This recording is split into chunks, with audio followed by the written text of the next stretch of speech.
আপুনি এগৰাকী সাংবাদিক, অভিনেতা, অভিনেত্ৰী, মডেল হৈ কেৰিয়াৰ গঢ়িব বিচাৰে নেকি?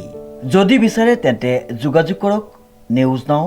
যোগাযোগৰ নম্বৰটো হৈছে 9954474988।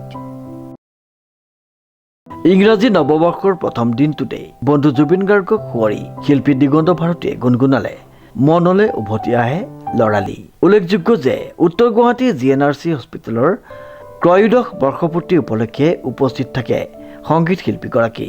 লগতে আধাৰশিলা স্থাপন কৰা হয় উত্তৰ গুৱাহাটী GNRC হস্পিটেলৰ কাৰ্ডিয়েক ছায়েন্স আৰু কেঞ্চাৰ কেয়াৰ চেণ্টাৰত। উল্লেখযোগ্য যে ৰাজ্যত শেহতীয়াভাৱে দ্ৰুতগতিত বৃদ্ধি পাইছে হৃদৰোগ আৰু কৰ্কট ৰোগীৰ সংখ্যা। ৰাজ্যৰ এই ভয়াৱহ স্বাস্থ্যজনিত সমস্যাটোৰ প্ৰতি লক্ষ্য ৰাখি নৱবৰ্ষৰ পহিলা দিনটোতে উত্তৰ গুৱাহাটী GNRC হস্পিটেলৰ অভিলাষী পদক্ষেপ। হস্পিটেলখনৰ ত্ৰয়োদশ প্ৰতিষ্ঠা দিৱসৰ উপলক্ষে আধাৰশিলা স্থাপন কৰা হয় হৃদ আৰু কৰ্কট ৰোগৰ কেন্দ্ৰৰ। এই কেঞ্চাৰ কেয়াৰ চেণ্টাৰৰ আধাৰশিলা স্থাপন কৰে কামৰূপ জিলা আয়ুক্ত দেৱ কুমাৰ মিশ্ৰই। প্ৰতিষ্ঠা দিৱসত বিশিষ্ট সংগীত শিল্পী দিগন্ত ভাৰতীৰ গীতৰ মধুৰ গুঞ্জনৰ তালে তালে জীপাল হয় চিকিৎসালয়খন। নৱবৰ্ষৰ প্ৰথম দিনটোত আনন্দ উল্লাসেৰে উদযাপন কৰে চিকিৎসক, চিকিৎসাকৰ্মী সহ ৰোগী আত্মীয়সকলে। উপস্থিত থাকে GNRC হস্পিটেলৰ কাৰ্যবাহী সঞ্চালক ডাক্তৰ মাধুৰ্য বৰা, সমগ্ৰ হস্পিটেল গোটৰ মুখ্য কাৰ্যবাহী বিষয়া ডাক্তৰ আশিষ মালাকৰকে মুখ্য কৰি কেইবাগৰাকী বিষয়ববীয়া। GNRC হস্পিটেলত আজি ত্ৰয়োদশ বৰ্ষপূৰ্তি উপলক্ষে আজি GNRC হস্পিটেলৰ চৌহদতে এটি কাৰ্ডিয়েক কেয়াৰ চেণ্টাৰ আৰু GNRC ইনষ্টিটিউট অফ হাৰ্ট ছায়েন্সৰ কাৰ্ডিয়েক ছায়েন্সৰ আজি আধাৰশিলা স্থাপন কৰা হয়। এই আধাৰশিলা উদ্বোধন কৰে ডিষ্ট্ৰিক্ট উপায়ুক্ত কামৰূপ শ্ৰী দেৱকুমাৰ মিশ্ৰ ডাঙৰীয়াই। আৰু এই অনুষ্ঠান যদি আমি আধাৰশিলা স্থাপন কৰাৰ উদ্দেশ্য হৈছে অসমৰ যাতে ৰোগীসকলে নিজৰ অঞ্চলতে থাকি বিশ্বমানৰ সেৱা পায় আৰু কোনো ব্যক্তিয়ে যাতে উন্নতমানৰ চিকিৎসা বা সঠিক নিৰাপত্তাৰ অভাৱত বিপৰ্যয়ৰ সন্মুখীন হ'বলগীয়া নহয়, সেই কথাটো আগত ৰাখি আজি আমি এই অনুষ্ঠান দুটিৰ আধাৰশিলা স্থাপন কৰিলোঁ। কেতিয়ালৈ মুকলি হ'ব এইটো?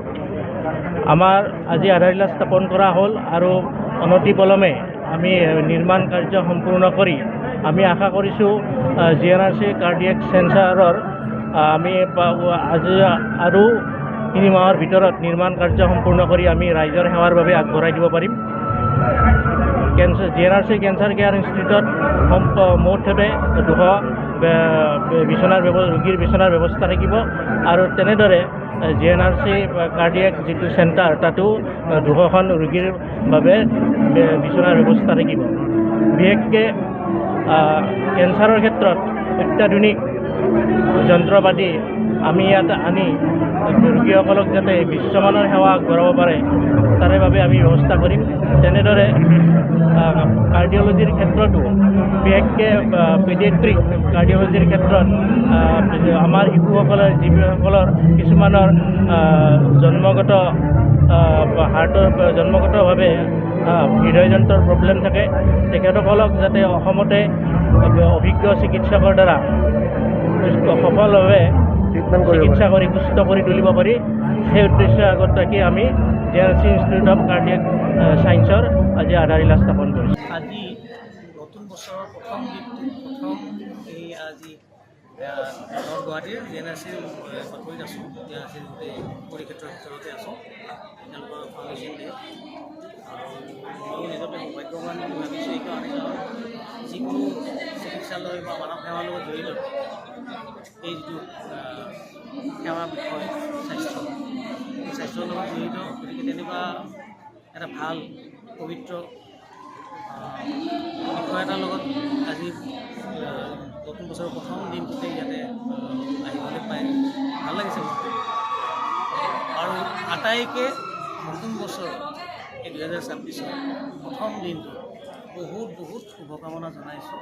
আৰু যিটো ক্ষেত্ৰতে আছে মন পুতি লাগি থাকক, ছাত্ৰ ছাত্ৰীসকলে পঢ়া শুনা কৰিব, ব্যৱসায় বাণিজ্য কৰাখিনিয়ে তেওঁলোকে নিজৰ ব্যৱসায়ত মনখিনি কাম কৰক, বাকী চাকৰিয়ালসকলক মই কৈছোঁ তেওঁলোকক নিজৰ নিজৰ সেৱা কাৰ্যত নিজকে নিয়োজিত কৰক। আমি সংগীত কৰ্মীসকলেও বাকী ক্ষেত্ৰবিলাক যেতিয়া সুস্থিৰ হৈ থাকে, আনন্দময় হৈ থাকে, তেতিয়াহে আমাৰ কাম থাকে। বাকী ক'ৰবাত যদি টেনশ্যন থাকে, ক'ৰবাত যদি স্পৰ্শকাতৰ মুহূৰ্ত কিছুমান বা উত্তেজনামূলক কিছুমান পৰিস্থিতিৰ সৃষ্টি হয়, তেতিয়া আমি মনোৰঞ্জনৰ লগত জড়িত মানুহ যিহেতু প্ৰাথমিক স্বত্ব মনোৰঞ্জন সেইটোৱেই। কিন্তু আমাৰ সেইটো কাম নথকা হৈছে, আমি বজাব নোৱাৰোঁ, গাব নোৱাৰোঁ, চাৰিওফালৰ পৰা আমি মানে পৰিত্যাগ কৰিব লগা হয় এই বিষয়টো। কাৰণ বাকী মানুহৰ স্বাস্থ্য বা বিভিন্ন সমস্যা সেইবিলাকে আগত থাকে, মনোৰঞ্জন আটাইতকৈ পিছত থকা ব্যক্তি হয়।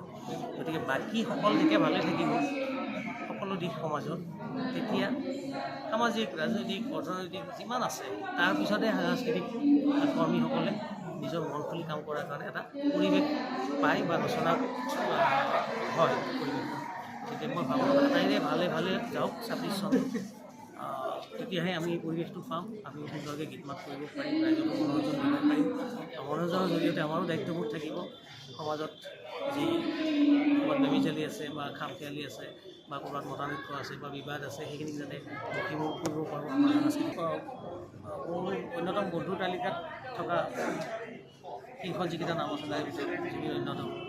গতিকে সময়ৰ লগত আমি যথেষ্ট আজি 3 মাহে যথেষ্ট আমাৰ সাংঘাতিক ধৰণে ব্যাঘাত ঘটিছে, স্বাভাৱিক জীৱনযাত্ৰা বা কৰ্মসূচী কাম কৰিব পৰা নাই, ভালকৈ পৰিৱেশ ৰচনা হোৱা নাই। কিন্তু আমাৰ প্ৰত্যেকৰে সমাজৰ দায়িত্ব আছে, সময়ৰ লগততো উপায় নাই, আমি মানি ল'বও লাগিব, সময়ৰ আহ্বান, সময়ৰ সিদ্ধান্তক আমি মানি ল'ব লাগিব আৰু অনুসাৰে আগবাঢ়ি যাব লাগিব। নিজৰ কাম দায়িত্ব সহকাৰে নিজৰ কাম, সমাজৰ কাম, পৰিয়ালৰ কাম, ভাতৃভগ্নীৰ কাম, অভিযোগৰ কাম বা বিভিন্ন বিভাগীয় কাম, প্ৰতিটো কাম কৰি আগবাঢ়ি যাব লাগিব। আৰু যিখিনি কৰণীয় থাকিব, মই ভাবোঁ ইতিবাচকভাৱে জুবিনক আমি সদায় মনত ৰাখিব লাগিব। তেওঁ কৰ্মৰাজি যাতে চিন্তা চৰ্চাৰে সমাজৰ লগত চা চিনাকি কৰি দিয়াৰ কাৰণে এটা বিজ্ঞানসন্মত এটা অধ্যয়নৰ মাজেৰে গুৱাহাটীৰ পৰা মিতালী দাসৰ ৰিপৰ্ট, নিউজ নাও।